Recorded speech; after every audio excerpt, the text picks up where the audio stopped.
Welcome back. In sports, the third round of the Digital Cup competition gets underway this weekend at the Port Moresby Sir John Guy Stadium. The Egg-marked Gurias are eyeing their third consecutive grand final appearance, but it will not be a walk in the park as the East New Britain men go up against Wampna Mount Hagen Eagles.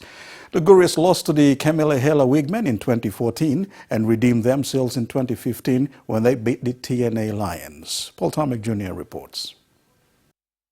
It's semi-finals time again this weekend as the fever heats up in the Digital Cup Rugby League competition in the nation's capital. The Egg-marked Gurias are the defending premiers. They will take on the surprising young pack from the Western Islands, the Wampna Mount Hagen Eagles. Speaking to NBC National Sports on Morning True Sports this morning, the PNG National Rugby League Administrator Stanley Hondina said it's been a good and hard season for these franchises. He said the Eagles have selected a good young side led by the experience of former Kumuls Francis Ray. Hondina also confirmed that there are some minor changes in this weekend's semi-finals. Tickets for the match are on sale at all Stop and Shop outlets in Port Moresby. Outer stand is 20 kina and the grandstand is 30 kina. Paul Tomic Jr., NBC National Sports, Port Moresby. A Special Olympic PNG athlete leader has been awarded the Tribe FM Disability Award. Grace Dindilo received the Disability Award during the World Youth Day at the Sir John Guy Stadium in Port Moresby. Paul Tomic Jr. has the details. Young Dindilo was one of the Special Olympic Papua New Guinea athlete leader who also won a bronze medal at the Special Olympic World Games in Los Angeles last year. She is the leader in all their programs. She was recognized with NBC's young radio station Tribe FM's Disability Award at the International Youth Day celebrations in Port Moresby. The Youth Day's theme for PNG was Our Voice, Our Choice, Our Future. Young Dindilo was selected among other entries who entered the awards category on disability and was judged in the following criteria: education, personal development and leadership skills. Paul Tomic Jr., NBC National News, Port Moresby. Turning overseas, talented indigenous players from some of Northern Territory's most remote regions will soon have a new pathway to the AFL. Geelong Football Club has been visiting East Arnhem Land communities where it will establish talent academies next year. On remote Elcho Island, Geelong may have just found their #1 fans. Out here, there's no shortage of enthusiasm for the sport. We've tried to introduce other games. Here's a whole world of sports. No, it's AFL or basketball out here. And Geelong officials liked what they saw. As soon as the footies came out, kids came from everywhere, which was amazing. They're among 5 Victorian AFL clubs who have been allocated regions in the NT where they'll establish next-generation academies to encourage more boys and girls to give the sport a try and nurture talented players along the pathway to professional football.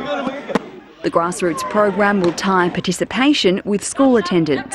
Now this is just the start. Geelong's in talks with the community about setting up an academy here. Looks like there might be some willing Cats recruits among the kids here today. The club's told us they've already got their eyes on a few of them. We've seen a couple of guys today that we've met and we're really pleased with the talent we've seen on display. So it's a matter of just following those boys up and seeing if they're interested. The club snapped up Nakaya Cockatoo in 2014 and is no doubt on the lookout for another territory recruit. We'd love a team full of Nakayas. He's a good kid. One advantage of the clubs having a strong presence in the regions is they'll get the first pick on any player they develop through their academy. First, they'll need to build trust and ties with the communities. The club's tipped to visit again soon, this time with its star players. To cricket, Australia's James Faulkner has claimed his maiden hat-trick but could not deny Sri Lanka a series-levelling 82-run victory in the second one-day international. There was a hat-trick. James Faulkner has taken a hat-trick, his first international hat-trick in the second one-day in Colombo.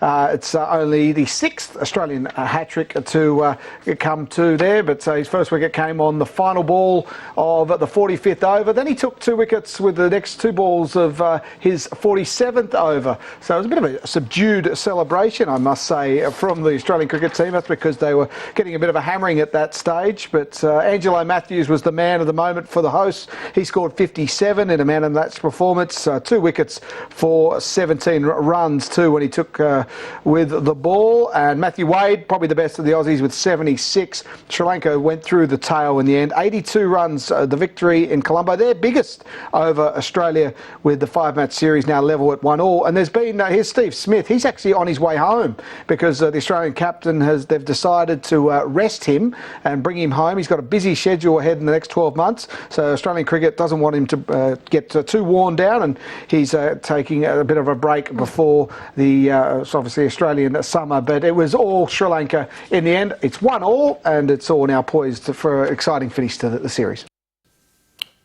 Back home, NCD PSSA player Weera Wama will return to the United States for his 4th year with the Maranatha Baptist Church College.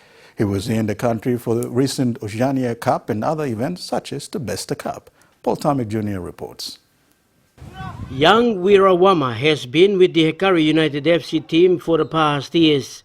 He has played for Hekari in the O-League, the PNG men's national team, and the Oceania Cup in Port Moresby. He left this week to the US for his final year. He plays as midfielder for the Hekari FC and in the NCD PSSA team as well. He has been an inspiration to many of the young players. Wama plays alongside current PNG couples captain David Muta and other PNG players.